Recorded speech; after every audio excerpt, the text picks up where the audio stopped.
This is Daily Blast Live. We're talking about what you're talking about. You all ready for this?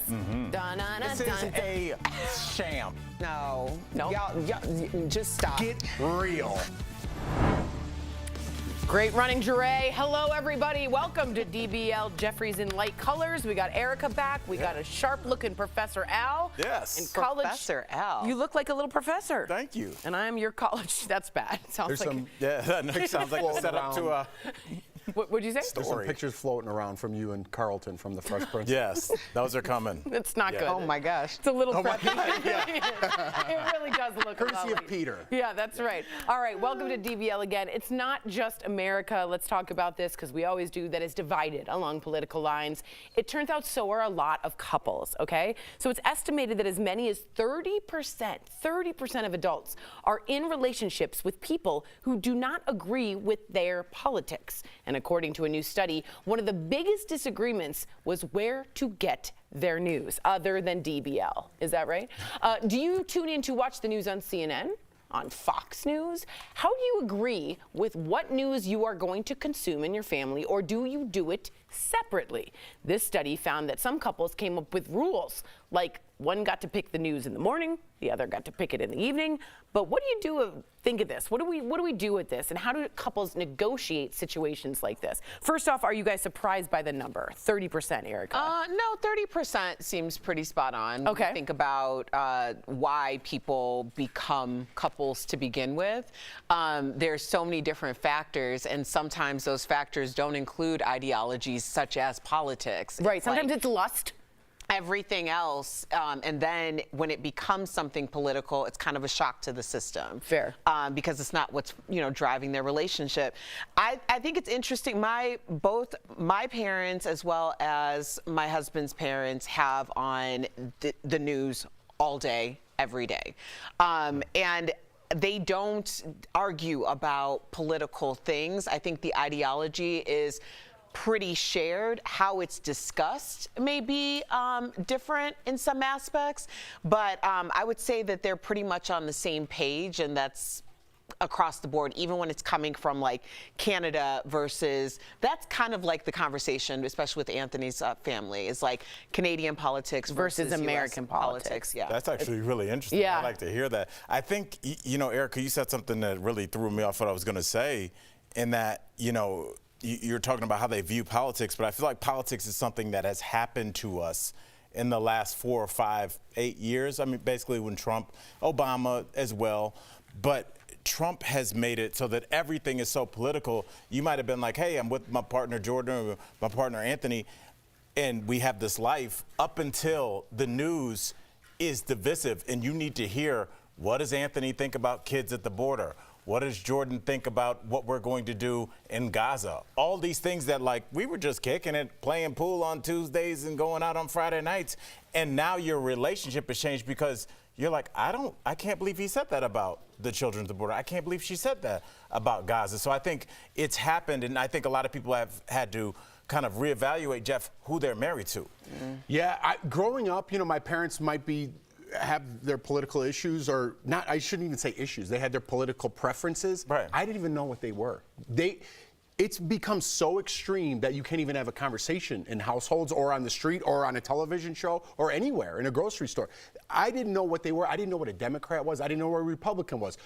When Obama won, I'm like, oh my God, that dude's from Chicago, he won. I didn't know what the hell he did. I'm like, yeah, way to go. And then all of a sudden, a couple of years ago, you got to pick a side, you got to do this. I'm like, well, I'm like this. And everyone's like, well, you're a moderate Republican that demonstrates. I'm like, what are you talking? I don't even know what you're talking about. Right. And in my household, the only reason we put on politics, and I say is for this show. So I know what's going on, so I inform myself. So I watch CNN and I watch Fox News because they both have totally different opinions. And then I'm like, these guys are both a joke. And I listen to a podcast that more suits who I am, right? So I kind of listen again. I'm very moderate in my politics, but if my wife or my partner was far left or far right, I could not be married to them. If they had any strong political points of view, I couldn't be married to them. See, I have the go ahead, Erica. No, I was going to ask, has the idea of identity politics changed?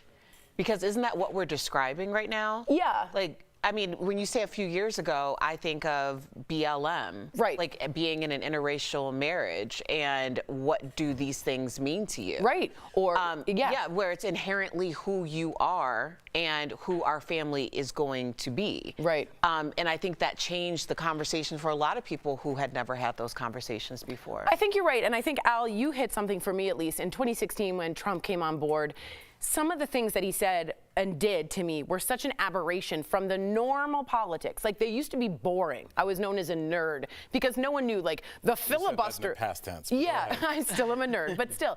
And now, so many things of what he did and so many things of what that administration brought on to all of us made me feel like I would have a very hard time being in a relationship with someone who is very pro-Trump. Now, I don't know if I would have a very hard time with someone who is a Republican, financially conservative, like, you know what I'm saying? But if you are if you're MAGA, and if you're, I'm sure this is the same on very pro-left, if you're the AOC people, it's hard to just sit down to dinner. You know what I mean? It's hard to understand your morals. It's hard to understand that you could vote for someone that's hurting my friends.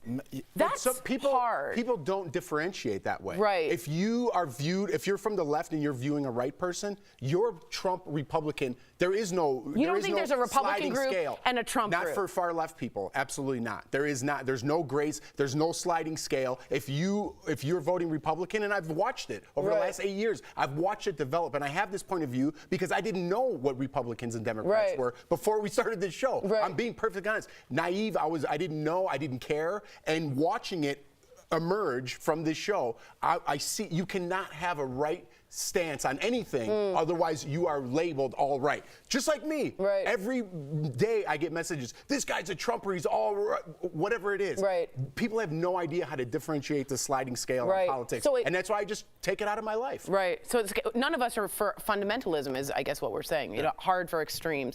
Let us know what you think in the YouTube chat. Coming up on DBL, a woman's video on dirty dishes that her husband left in the sink is going viral. Does the note he left make it all okay? We're going to talk about it. And our interview with Mary Lou Henner. She's telling us about her one-woman show in Vegas.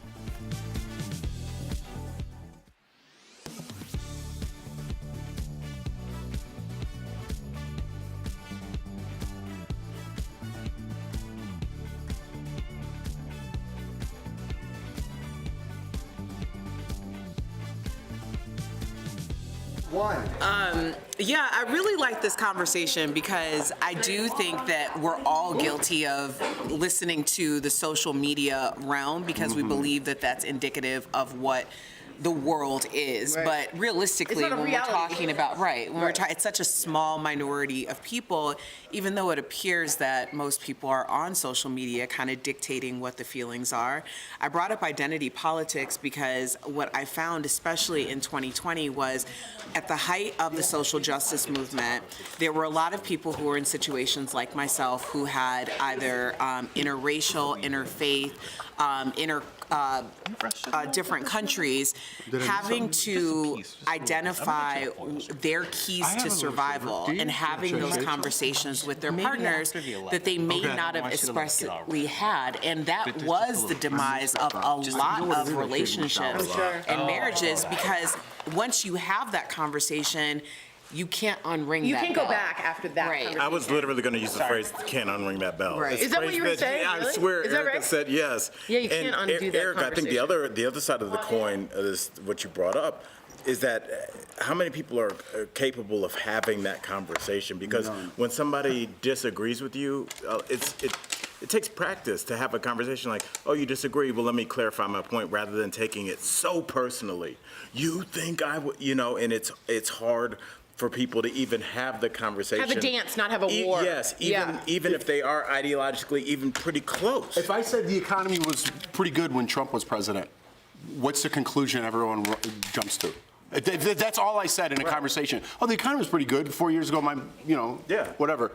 Yeah. Everyone just like, oh, this guy's Trump guy.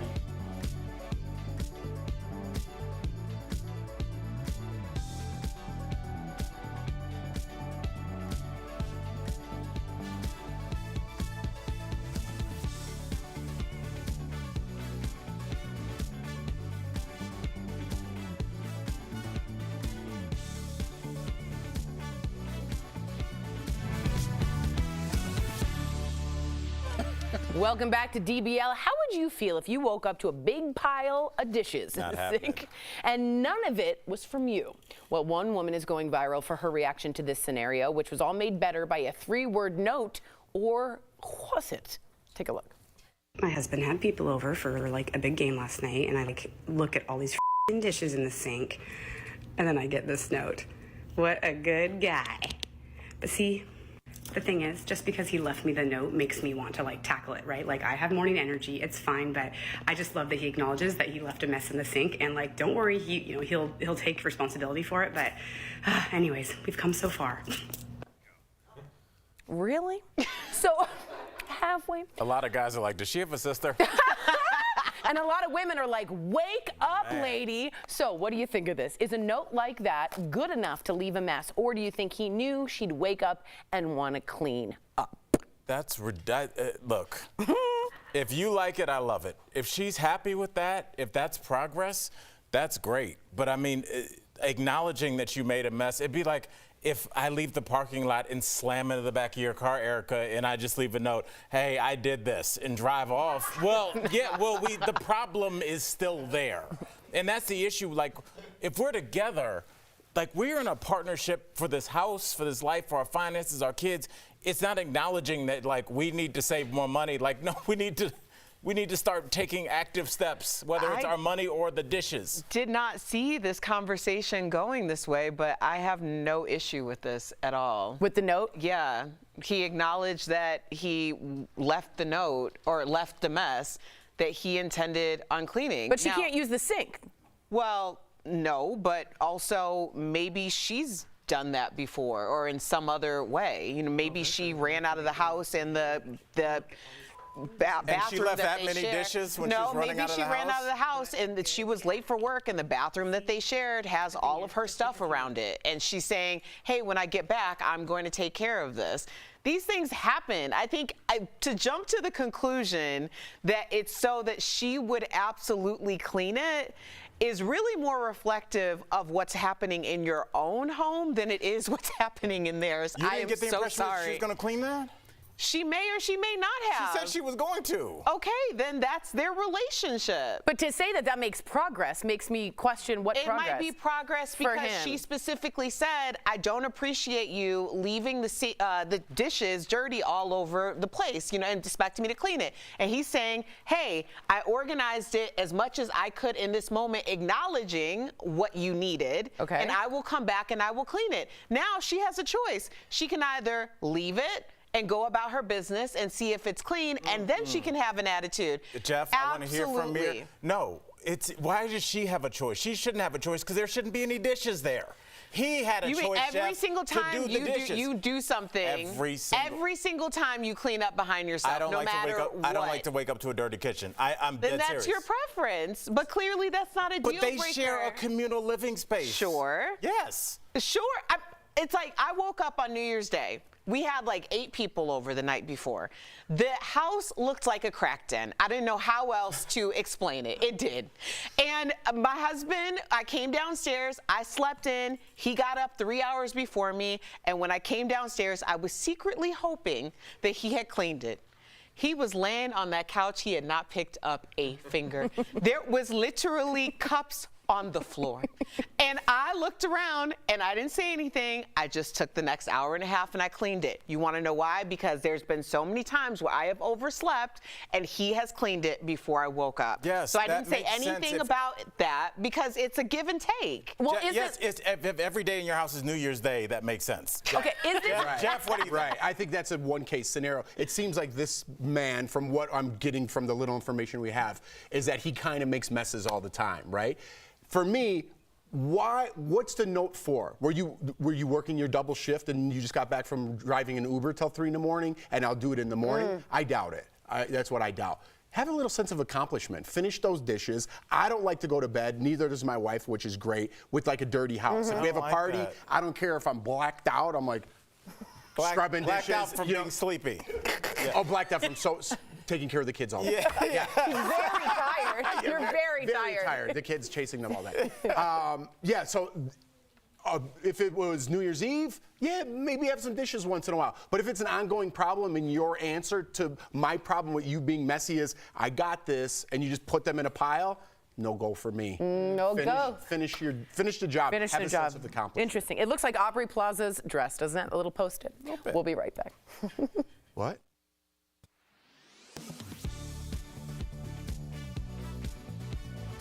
Frigid winter temperatures are here, and with record high energy prices, you might think twice before cranking up the heat. So we looked into some common questions about whether things people do to stay warm are really a hot idea. First up, does turning your thermostat way up heat your home faster? Our sources are the U.S. Department of Energy, the Environmental Protection Agency, Black Hills Energy, and HVAC maker Glen Dimplex. Furnaces have just two settings, on and off. They rely on a thermostat to know how long to stay on. Cranking the temperature up from 60 to 70 will only make your furnace run longer, but it won't heat your home any faster because it only has one setting, on, whether it's trying to increase the temperature 1 degree or 10 degrees. So no, turning the thermostat way up won't heat your home any faster. Next up, can window treatments help save you money? The Energy Department estimates in an average home, 1/3 of heat is lost through the windows. You can prevent some of that from happening by keeping the drapes or shades closed at night because they act as an extra layer of insulation between your home and the windows. This helps keep up to 10% more heat inside your home, which can lower your energy bill. So, yes, window treatments can help save you money. Finally, ceiling fans are a great way to stay cool, but can they also help keep your home warm? In the summer, you should set your fans to rotate counterclockwise to blow air down. This helps sweat evaporate and makes you feel cooler. In the winter, the Energy Department recommends reversing your fan so it spins clockwise and then using the lowest setting.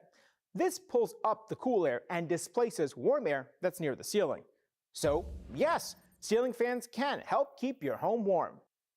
We featured even more answers to questions about staying warm this winter on verifythis.com. With your Verify, I'm Brandon Lewis.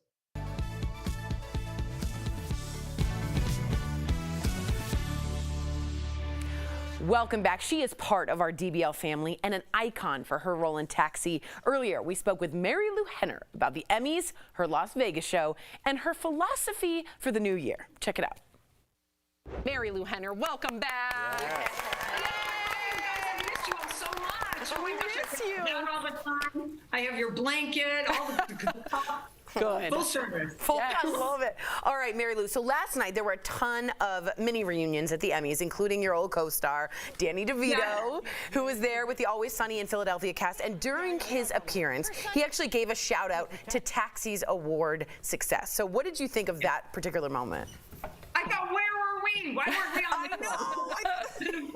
Of course, we have this big text thing that we do, a text chain. So, of course, everybody, first thing, 6 o'clock this morning, why weren't we on? Blah, blah, blah. You know, but it was great that he gave us that shout out. They used a picture from our 5th season because Carol was in it and everything else.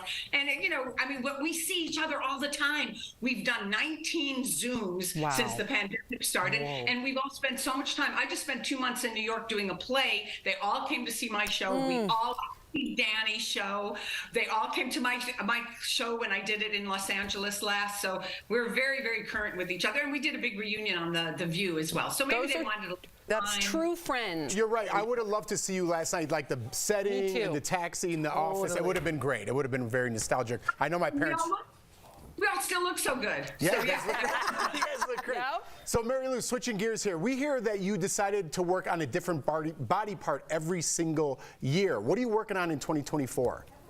Okay, so I think, you know, because I write books and stuff like that and teach classes, I've taught classes for years, I'm always talking to people about, you know, don't do those New Year's resolutions that you're not going to really stick to. So I always say, pick a body part and think of it that year and constantly be aware of it. Like, so this year, it's the year of the arms again, because I kind of rotate butt, legs, stomach, blah, blah, blah. So this is the year of the arm. So when I walk, I really walk, I swing my arms. I've got these stretchy bands that I keep in my bathroom, so I use them all the time, every time I'm in there. And, you know, just constantly, like, free weights mimic what we do in life. So if you pick up your kids, really pick up your kids, pick up those groceries, just be conscious of your core and use those those arms as much as possible. And by summer, by spring, you're going to be wearing sleeveless. Let's get into your upcoming Las Vegas show weekend. You're taking Music and Memories to Sin City.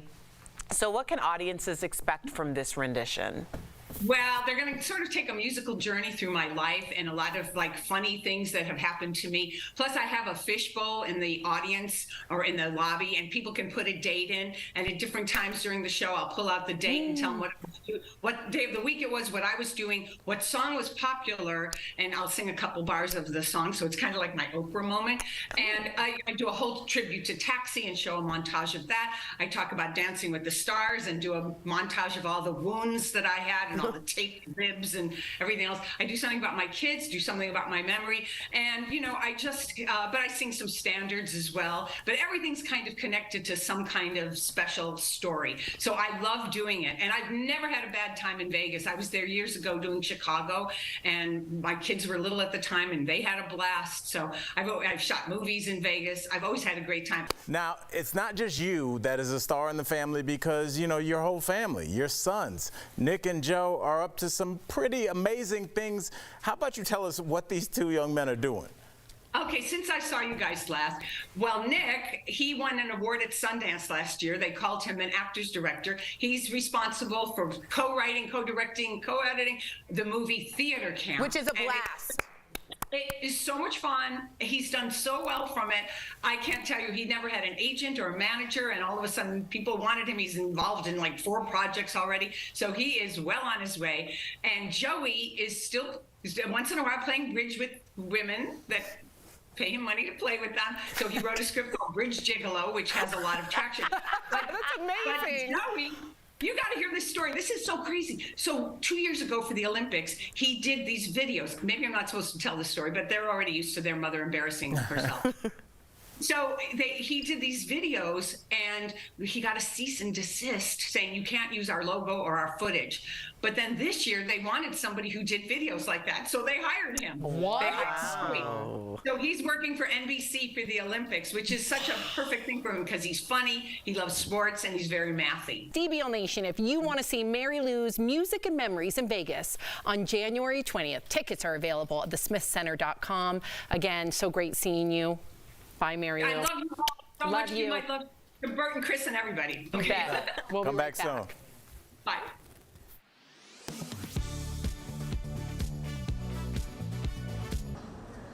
Many cities across the U.S. are struggling with the recent influx of migrants crossing over the southern border. Some government leaders have said their cities and states are at capacity and cannot house or support any more people.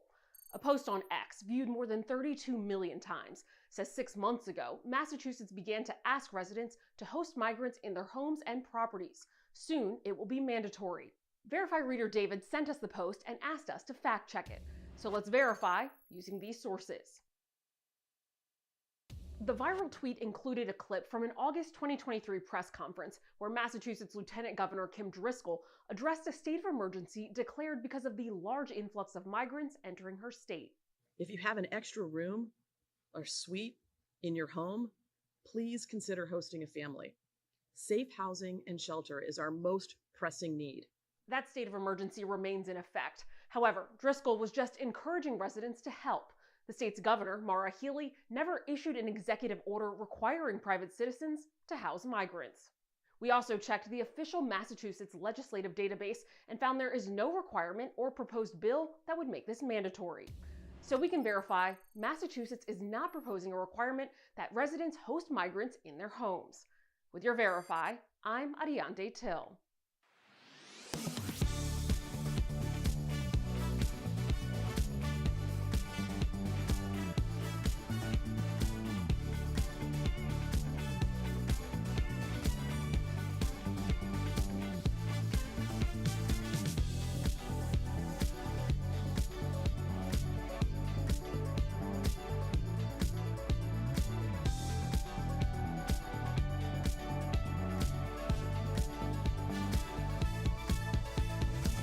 Driving in snow or ice is something Texans don't have to do a lot.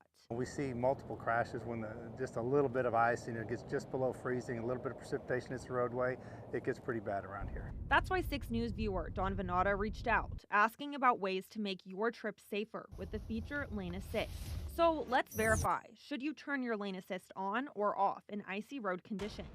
Our source is Sergeant Brian Washko with the Texas Department of Public Safety. Washko says lane assist is a safety feature that makes driving easier for someone behind the wheel. If you start drifting over the left or the right side, it's going to set an alarm. It can be a great feature at times, but in icy conditions, it won't properly operate. If there's any kind of snow, any oil debris, any kind of ice that's covering the lanes, or even if the lanes are not clearly marked, if the paint is older, it's not going to detect that. It also activates at speeds too high for the ice. It is activated at 37 miles an hour, and depending on the severity of the roads, what they look like at 37 miles an hour, that's going to be too fast for the icy conditions. Instead, Washko says it's best to turn the feature off. Put 100% of your focus onto the driving. Don't rely on any safety features. Just use your eyes and ears and make sure you slow down. So we can verify you should not use your lane assist or rely on any function in icy road conditions. The number one safety feature is going to be the driver behind the wheel. When you get complacent and rely on those things, it can get you in a bad spot, and especially in the bad weather. With your Verify, I'm Sydney Deshawn.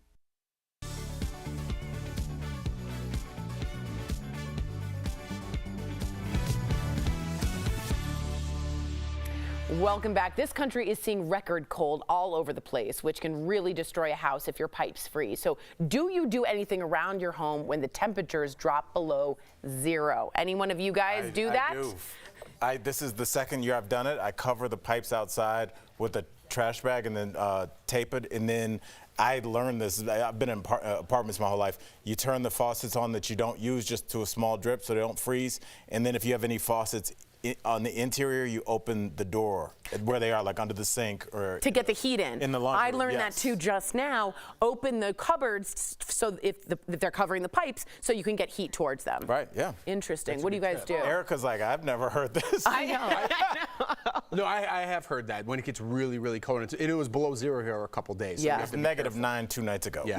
Yeah, very, very good. This discussion was sponsored by Jacuzzi. If you want to start your bathroom remodel, Jacuzzi can help you do it the right way. Jacuzzi offers an unmatched, stress-free remodeling process. Call 1-800-990-3709 or visit jacuzzibathremodel.com. All right, we got some comments about the dishes, lady. Progress, yay or nay? Just Me says couples need to divide up chores and include penalties if they're not performed properly or in a timely manner. Penalties? Yeah, if my wife is like, we have to talk about penalties. Yeah. We have to talk about divorce. I don't know, Dude. Jeff. I think that it could be, you can look at it You're another really way. into Of course Al makes it sexual. I'm trying to preserve this relationship. Not everybody's trying See to you fight. later. Bye.